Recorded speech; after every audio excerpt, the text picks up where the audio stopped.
नमस्कार दोस्तों, इस वीडियो में हम डिस्कशन करेंगे। यूपीएससी में एक साल निबंध आया था इस टॉपिक पर कि सफल सफल होना काफ़ी नहीं है, जीवन की असली खोज सार्थकता की है। तो सफल होना जीवन में काफ़ी नहीं है, सफल होना ज़रूरी है, लेकिन सफलता अगर आपके जीवन की सार्थकता नहीं पूरा कर पा रहा है तो बेकार है। मतलब सफल होकर के आप मान लीजिए कि बन गए इंजीनियर, बन गए, आप सफल हो गए हैं, खूब धन कमा रहे हैं, खूब इज्जत है, सब कुछ है, लेकिन आपका अंतर्मन खुश नहीं है, सार्थकता उसमें आ नहीं पा रही है कि जीवन का जो सचमुच उद्देश्य होना चाहिए वो आप में महसूस नहीं हो पा रहा है, तो तब तक वो सार्थक नहीं है। मीन्स कोई भी सफलता तब तक सफलता नहीं मानी जा सकती जब तक कि वो स्वयं को खुशी न दे रही हो। अब इसमें निबंध में पढ़ते हैं तो इसका सही अर्थ समझ में आएगा। एक है, कविता की पंक्ति से शुरुआत हुआ है। कुछ लोग हैं जो वक्त के सांचे में ढल गए, कुछ लोग हैं जो वक्त के सांचे में ढल गए, कुछ लोग हैं जो वक्त के सांचे बदल गए। मतलब कि कुछ लोग होते हैं जो वक्त के सांचे में ढल जाते हैं और कुछ लोग होते हैं जो वक्त के सांचे को बदल देते हैं। मीन्स कुछ लोग दूसरों को फॉलो करते हैं और कुछ लोगों को दूसरे लोग फॉलो करते हैं। ये चीज़ जीवन का दर्शन कुछ ऐसा ही है। अनादिकाल से लेकर आज तक सभ्यताओं ने नित नए करवटें ली हैं, संस्कृतियों ने नित नए रूप धरे हैं, पर यदि नहीं बदला तो परिवर्तन का शाश्वत क्रम, यानी परिवर्तन लगातार होता रहता है, परिवर्तन प्रकृति का नियम है, परिवर्तन प्रकृति का शाश्वत नियम है के अनुरूप ही जीवन दर्शन और दृष्टिकोण में बदलाव और सुधारात्मक विकास दृष्टिगोचर होते रहते हैं। मतलब लगातार जीवन में कुछ ना कुछ नए सुधार होते रहते हैं, जीवन में नई बातें सीखने को मिलती रहती हैं, परिवर्तन होता रहता है। सफलता प्राप्त करना जीवन का एक सर्वमान्य स्वीकृत लक्ष्य है, यानी सभी चाहते हैं कि उनको सफलता मिले।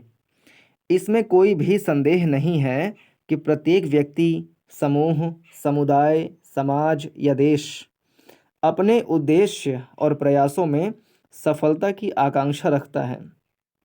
ऐसा करना स्वाभाविक भी है और वांछनीय भी, परंतु वे अपने लक्ष्य में किस सीमा तक सफल हो पाते हैं यह उनके अध्यवसाय, प्रतिबद्धता, लगन, परिश्रम और कुछ सीमा तक परिस्थितिजन्य संयोगों पर भी निर्भर करता है। प्रासंगिक प्रश्न यह है कि जीवन में सफलता और सार्थकता में पारस्परिक संबंध क्या है, यानी कि सफलता मिल गई और सार्थकता मिल गई तो इन दोनों में संबंध क्या है, वे किस सीमा तक अन्योन्याश्रित हैं और सार्थकता के अभाव में सफलता का कोई औचित्य है भी अथवा नहीं। कामयाबी के पीछे नहीं, काबिलियत के पीछे भागो। 3 इडियट्स फिल्म का यह संवाद इस फलसफे को बहुत हद तक स्पष्ट करता है।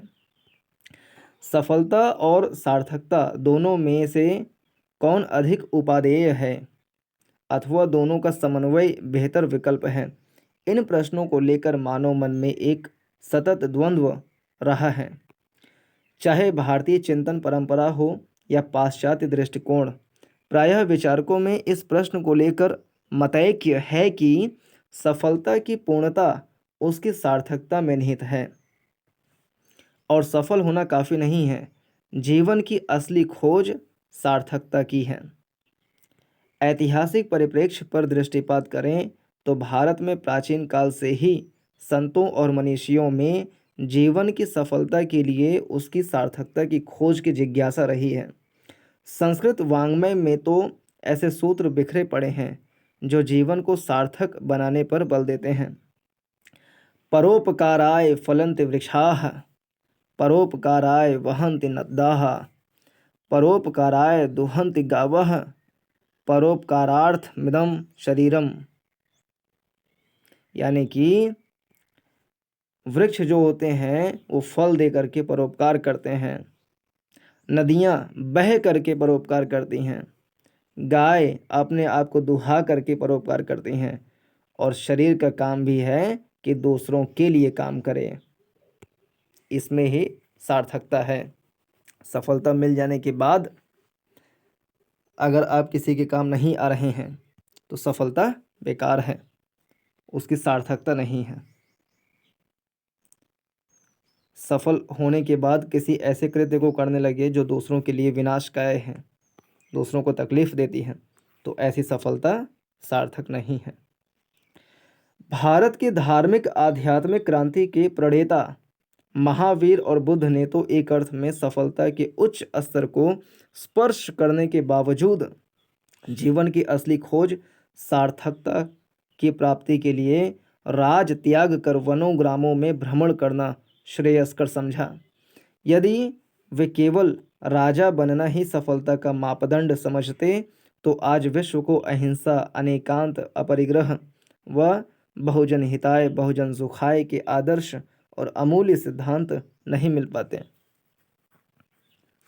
गुरु नानक द्वारा प्रतिपादित सरबत दा भला हो अथवा गांधी का सर्वोदय, ईसा मसीह की करुणा हो या मोहम्मद साहब का बंधुत्व, टैगोर का मानवतावाद हो या नेहरू का अंतर्राष्ट्रवाद, सभी और जीवन की सार्थकता की खोज की अदम्य जिजीविषा दिखाई पड़ती है।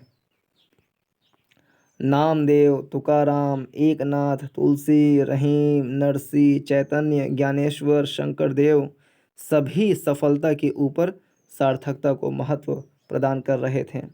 शायद इसीलिए भारतीय संस्कृति कीर्त्यस्य स जीवति के मंत्र को स्वीकार करती है।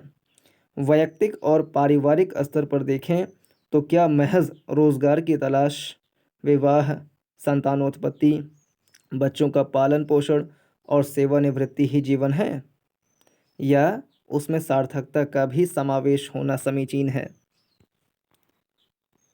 तुम्हारे दिल की चुभन भी जरूर कम होगी, किसी के पांव से कांटा निकाल कर देखो। तुम्हारे दिल की चुभन भी जरूर कम होगी, किसी के पांव से कांटा निकाल कर देखो।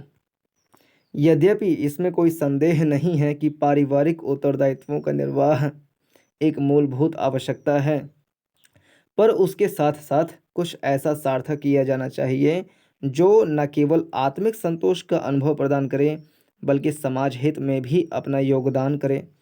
पुनर्जागरण के दौर में राजा राम मोहन रॉय, ईश्वर चंद्र विद्यासागर, केशव चंद्र सेन, सर सैयद अहमद खां, स्वामी दयानंद सरस्वती, विवेकानंद और एनी बेसेंट दरअसल सामाजिक कुरीतियों के विरुद्ध अभियान चलाकर प्रकारांतर से जीवन की सार्थकता को प्राप्त करने का प्रयास कर रहे थे।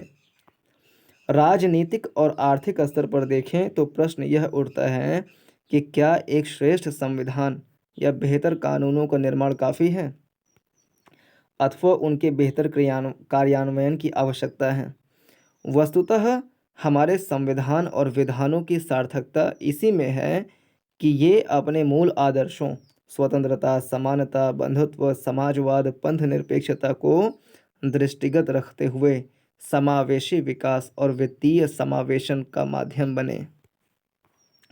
यदि सरकार द्वारा सामाजिक, आर्थिक और राजनीतिक स्तर पर बनाए गए कानूनों और योजनाओं का लाभ समाज के वंचित वर्गों, अनुसूचित जातियों व जनजातियों, पिछड़े वर्गों, अल्पसंख्यकों, महिलाओं, बच्चों, वरिष्ठ नागरिकों, सीमांत कृषकों, असंगठित क्षेत्र के मजदूरों, प्रवासियों, शरणार्थियों तक नहीं पहुंच पा रहा है तो उनकी सार्थकता निश्चय ही खतरे में पड़ जाती है। यदि जीवन की असली खोज सार्थकता की उपलब्धि न होती तो तथाकथित सफलता के शिखर पर बैठे बिल गेट्स, वॉरेन बफेट जैसे उद्यमी मानव कल्याण के लिए अपना अकूत संपत्ति का बड़ा भाग दान न करते। किरण बेदी तिहाड़ जेल में सुधार और पुलिस सुधारों में नवोन्मेष नहीं करती। राजेंद्र सिंह और सुंदरलाल बहुगुणा जल संरक्षण व पर्यावरण की अलख नहीं जगाते और कैलाश सत्यार्थी बचपन बचाओ आंदोलन के माध्यम से बाल अधिकारों का झंडा बुलंद नहीं करते। किसी शायर ने यूं ही नहीं लिखा है, किसी की 4 दिन की जिंदगी 100 काम करती है, किसी की 4 दिन की जिंदगी 100 काम करती है, किसी की 100 बरस की ज़िंदगी में कुछ नहीं होता। किसी की 4 दिन की ज़िंदगी 100 काम करती है, किसी की 100 बरस की ज़िंदगी में कुछ नहीं होता। विज्ञान और प्रौद्योगिकी के क्षेत्र में महत्वपूर्ण अनुसंधानों के माध्यम से हमारे जीवन को बेहतर और सरल बनाने वाले वैज्ञानिक व शोधकर्ता निश्चित तौर पर जीवन में सार्थकता की खोज में निरंतर परिश्रम की प्रेरणा प्राप्त करते हैं। Einstein, Edison, Rutherford, madam Curie, J L Baird और राइट बंधुओं के प्रयास उनके जीवन की सार्थकता को ही प्रमाणित करते हैं। दार्शनिक और आध्यात्मिक स्तर पर देखें तो हर युग में चिंतकों ने जीवन की सफलता को उसकी सार्थकता के साथ ही स्वीकार किया है। गीता की निष्काम कर्मयोग और स्थित प्रज्ञ की अवधारणा हो या जैन व बौद्ध दर्शनों द्वारा प्रदत्त पंच महाव्रत और अष्टांगिक मार्ग के सूत्र, सभी स्वयं में सार्थकता के मूल्य को समेटे हुए हैं। प्रेम, भक्ति, काव्यधारा के प्रतिनिधि कवि जायसी तो यहाँ तक घोषणा करते हैं, धन सो पुरुष जस कीरति जासु, फूल मरे पै मरे न बासु। धन सो पुरुष जस कीरति जासु, फूल मरे पै मरे न बासु। गांधी जी ने एक बार कहा था कि मैं एक ऐसे भारत का निर्माण करना चाहता हूँ जहाँ गरीब से गरीब व्यक्ति भी यह महसूस करे कि यह उसका अपना देश है और राष्ट्र निर्माण में उसकी भी प्रभावी भूमिका है। गांधी के इस कथन में दरअसल उनके जीवन की पूर्णता और उद्देश्य का मर्म निहित है। वे जब ऐसा कहते हैं तो वे प्रकारांतर से इसके माध्यम से सर्वोदय और सर्वजन हित की बात कर रहे होते हैं। यहाँ यह भी विचारणीय है कि क्या जीवन में सार्थकता की खोज सफलता के अभाव में संभव है। दरअसल सार्थकता तभी प्राप्त हो सकती है जब जीवन में सफलता का आधार प्राप्त हो जाए। जिस तरह अपनी व्यक्तिगत उलझनों में फंसा व्यक्ति समाज के हित में योगदान की सोच भी नहीं सकता, वैसे ही सफलता के लिए संघर्षरत व्यक्ति के लिए जीवन में सार्थकता की खोज एक दूर की कौड़ी ही है। सफल होना काफ़ी नहीं है और जीवन की असली खोज सार्थकता की है, पर यह सार्थकता तभी उपलब्ध हो सकती है जब उसे सफलता का आधार प्राप्त हो जाए। साथ ही केवल सफलता आपको अस्थायी या तात्कालिक सुख तो प्रदान कर सकती है, पर चिर अस्थायी सुख और आत्मिक संतोष तभी प्राप्त हो सकता है जब उसके साथ सार्थकता का भी समन्वय हो जाए। इस प्रकार जीवन में सफलता और सार्थकता का समन्वय ही इसकी पूर्णता है। गजल सम्राट दुष्यंत कुमार के शब्दों में, इस नदी की धार में ठंडी हवा आती तो है, नाव जर्जर ही सही लहरों से टकराती तो है, एक चिंगारी कहीं से ढूंढ लाओ दोस्तों, इस दिए में तेल से भीगी हुई बाती तो है। इस नदी की धार में ठंडी हवा आती तो है, नाव जर्जर ही सही लहरों से टकराती तो है, एक चिंगारी कहीं से ढूंढ लाओ दोस्तों, इस दिए में तेल से भीगी हुई बाती तो है।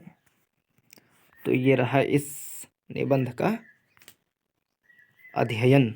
तो पूरा देखने के लिए धन्यवाद। नमस्कार, जय हिंद।